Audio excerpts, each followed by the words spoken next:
अभी एक विवाद आ गया तो उस विवाद पर नहीं जाना चाहता। जब वो हज का सब्सिडी खत्म हुई तो कुंभ मेले का विषय आ गया। कुंभ मेला हम सब जानते हैं। कुंभ मेले का एक एस्पेक्ट आप लोगों ने कभी ध्यान दिया है? कुंभ मेला कितने साल में एक बार पड़ता है? 12 साल में। 12 साल में एक बार क्यों पड़ता है? क्योंकि वो जुपिटर की साइकिल पर आधारित है। बृहस्पति ग्रह हर 12 वर्ष के बाद अपना एक चक्कर पूरा करके उसी राशि में दोबारा आता है, इसलिए कुंभ मेला 12 वर्ष में एक बार पड़ता है। हजारों सालों से चला आ रहा है, ठीक है।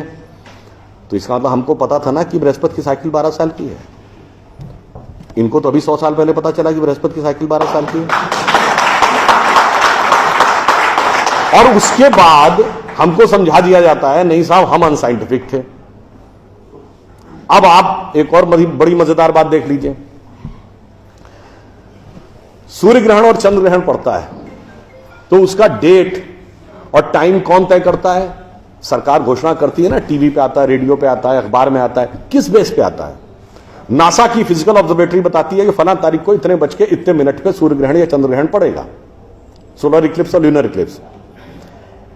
मगर ये बताइए 1950 से पहले तो नासा की ऑब्जर्वेटरी नहीं थी। 1920 में जब अल्बर्ट आइंस्टीन ने रिलेटिविटी की थ्योरी दी, उससे पहले रिलेटिव मोशंस ऑफ प्लैनेट नहीं पता था।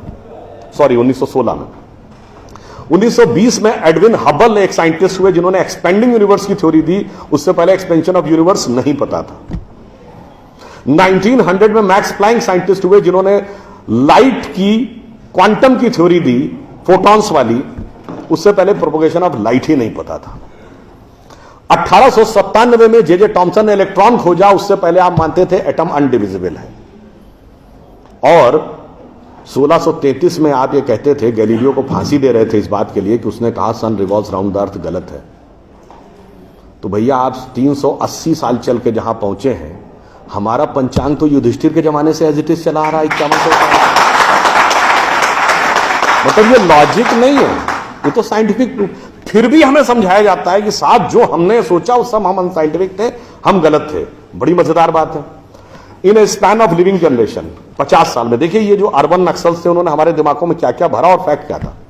50 साल पहले जिस जिस चीज का मजाक उड़ाया गया वो चीज आज ठीक उसके उलट हो गई। 50 साल पहले कहते थे अरे यार ये अगर खेती करनी है तो mechanize farming, chemical fertilizer use करो। गाय के गोबर से कोई खेती होती है? आदमी चांद पे पहुंच गया, तुम गाय के गोबर पे पड़े हो। आज नहीं, ऑर्गेनिक फार्मिंग की तरफ। 50 साल पहले क्या कहते थे? अरे भाई ये जड़ी बूटियों फल पत्ती खाने से कोई इलाज होता है? नीम हकीम खतरा है जान। खाना है तो नई दवाएं खाओ, क्लोसिन, मेटासिन, टेरामाइसिन। आज आप क्या कहते हैं? नहीं, केमिकल नहीं, हर्बल मेडिसिन की तरफ जाओ। ठीक, आज से केवल 50 साल पहले आप ये कहते थे, जब हम कहते थे पेड़ों की रक्षा करो, जंगल की रक्षा करो, पहाड़ की रक्षा करो, कहते थे this is the reminiscence of a primitive tribal civilization. आज 1992 के रियो डी जेनेरो से लेकर 2009 के कोपेनहेगन से लेकर 2016 के पेरिस तक आप कहते हैं नेचर फ्रेंडली डेवलपमेंट करो। भैया सब कुछ उलटता जा रहा है। जो हमने कहा, जिसका आपने मजाक उड़ाया, वो सब कुछ सही होता जा रहा। अब मैं एक और बात कहूंगा जिसका कि बहुत मजाक उड़ाया गया, शायद हम लोग कभी ध्यान नहीं देते। भारत में यह कहा जाता था कि ज्ञान प्राप्त करना है तो ध्यान लगाओ। संत महात्मा जाके गुफा में ध्यान लगाते थे, पीर फकीर जाके कहते थे इल्हाम हो जाएगा। लोग कहते थे क्या बेवकूफ है, हाउ इज इट पॉसिबल? ऐसा कहीं हो सकता है क्या कि जाके ध्यान लगाया और ज्ञान प्राप्त हो गया? If you want to attain knowledge you must outreach, understand the things, meet the people, visit the place, like what Darwin has done. अब 50 साल बाद मैं आपसे पूछता हूं, आपको न्यूयॉर्क टाइम्स अखबार पढ़ना है तो 2 रास्ते हैं। एक, यहां से दिल्ली से न्यूयॉर्क की फ्लाइट पकड़िए, 16 से 22 घंटे लगेंगे डिपेंडिंग अपॉन योर फ्लाइट, और आज का अखबार कल पढ़िए। और दूसरा है कि मोबाइल पे डाउनलोड करिए खट से और पढ़ लीजिए। क्यों? आपके हाथ में डिवाइस है, जिसने डिवाइस बनाई उसने सॉफ्टवेयर भी बनाया है, और जिसने सॉफ्टवेयर बनाया उसने सपोर्टिंग नेटवर्क भी बनाया है। उसी ढंग से हमारा शरीर एक डिवाइस है, तो इसके अंदर मन, बुद्धि, चित्त, अहंकार और कॉन्शियसनेस एक सॉफ्टवेयर है, और उसका कनेक्टिंग नेटवर्क भी है। बस नेटवर्क से कनेक्ट होना है और सब डाउनलोड है। और अंत में मैं एक उदाहरण दूंगा। सब कुछ कहा जाता था कि पैसे के कारण शोषण हुआ, इसलिए खड़े हो जाओ, लोगों के साथ भिड़ जाओ। हमारे यहां परंपरा में त्याग का महत्व था। हम आपसे पूछें, दो राजा बताइए जो सबसे बड़े महान माने गए भारतीय संस्कृति में, राजा राम और राजा हरिश्चंद्र। दोनों इसलिए कि त्याग किया, इसलिए नहीं कि बड़ा बड़ा इलाका अलेक्जेंडर द ग्रेट की तरह कब्जा कर लिया। अब मैं एक आपको उदाहरण देता हूं, वो त्याग कैसे समाज में रचा बसा था। हमारे पूज्य संतों में से एक हुए संत रविदास, काशी के रहने वाले थे। उनके पास भगवान राम की एक मूर्ति थी। काशी नरेश उनके पास गए, कहा जाता था इतनी सिद्ध मूर्ति है, आप कृपया इसे मुझे दे दीजिए। ऐसी मूर्ति राजा के पास होनी चाहिए राजभवन में, ना कि इसमें मैं इस मूर्ति के वेट का 10 गुना सोना आपको दे दूंगा। उन्होंने मना कर दिया। उन्होंने कहा जी इसके वेट का 100 गुना सोना दे दूंगा। उन्होंने मना कर दिया।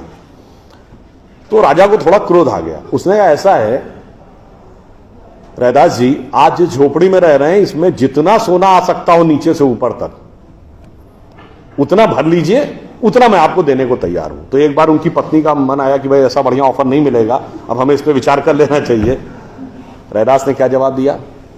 एक मोरो राम नाम धन, एक मोरी आशा, ऊ धन आई है ई चले गई हैं, ना चाहे भगत रैदासा। मना कर दिया। रैदास जी क्या थे? वो जूते बनाते थे, आज की परिभाषा के अनुसार दलित थे। अब आप आइए, संत कबीर जुलाहा थे, आज की परिभाषा के अनुसार ओबीसी। जब उनके बेटे ने भगवान के भजन के बजाय पैसा कमाना शुरू किया तो कबीर ने क्या कहा? उनके बेटे का नाम था कमाल। उन्होंने कहा बूढ़ा वंश कबीर का उपजा पूत कमाल, और हरि का भजना छोड़ के घर ले आया माल। यानी उन्होंने उसको डिस्कार्ड किया।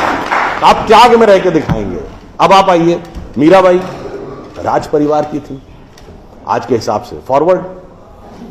और उन्होंने क्या कहा? पायो जी मैंने राम रतन धन पायो, और जन्म जन्म की पूंजी पाई बाकी सबे लुटायो।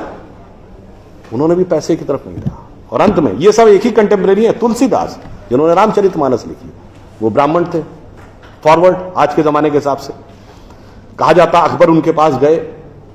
अकबर ने कहा कि आप हमारे दरबार में आकर स्थान ग्रहण करिए, हम आपको 60,000 की मनसबदारी देंगे। उस जमाने में मनसबदारी एक रैंक होती थी। तो जैसे 40,000 की मनसबदारी वॉज मैक्सिमम, 60,000 का मतलब हुआ कि राजा के बाद सबसे बड़ा स्टेटस आपका होगा। तो तुलसी ने क्या जवाब दिया? हम तो सेवक राम के हियो धरो दरबार, हमारे तो हृदय में भगवान राम का दरबार धरा हुआ है। तुलसी का अब होएंगे नर के मनसबदार।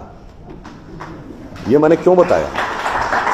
जो बातें ये अर्बन नक्सलिस्ट समझाते हैं कि शोषण किया गया, कैपिटलिज्म किया गया, अगर मार्क्स ने कहा धर्म एक अफीम है जो गरीबों को पिला दी जाती है ताकि अमीर उस पर हुकूमत करता रहे, पर यहां ऐसा नहीं था। मैंने दिखाया समाज का निचला वर्ग हो, मध्यम वर्ग हो, उच्च वर्ग हो, राज करने वाला वर्ग हो, सबने कहा जो त्याग करेगा वो महान होगा। इसीलिए हमारे यहां महात्मा गांधी महान हुए, ना कि प्रधानमंत्री रहने वाले नेहरू महान। तो इसलिए मैं अंत में ये कहूंगा आप सभी लोगों से कि ये जो मायावी रावण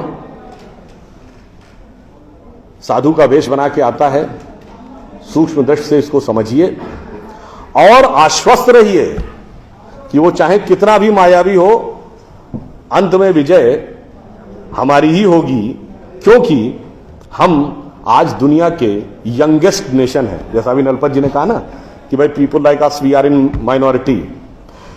हम देश दुनिया के सबसे युवा देश हैं, यह सत्य है, मगर यह अर्ध सत्य है।